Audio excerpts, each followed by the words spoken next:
This G35 has a total hole in the clear coat from when it was resprayed. Good thing I have another hood. Putting a hood on. First things first, when switching or replacing your hood, you gotta open it.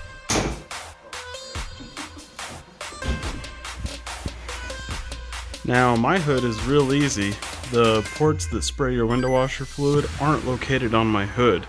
However, if your car has them located on your hood, you'll need to remove those first before switching or replacing your hood. A 1/2 inch drive, or preferably a 12mm socket, will work for these nuts on the hood. I would suggest grabbing a friend before you remove the last two. That way, using the buddy system, you can take the hood down safely.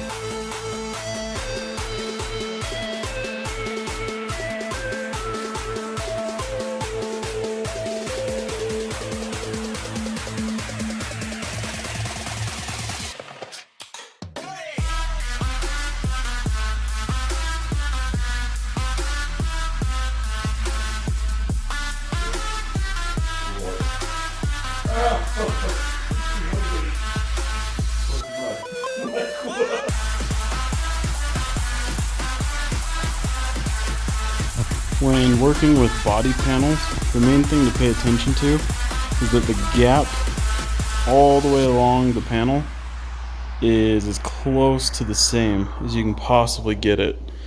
And where I'm working on a hood, the other thing I needed to worry about is making sure that my latch was right in line with my latching mechanism.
I've got the other hood on and this car's looking much better. There's a learning curve.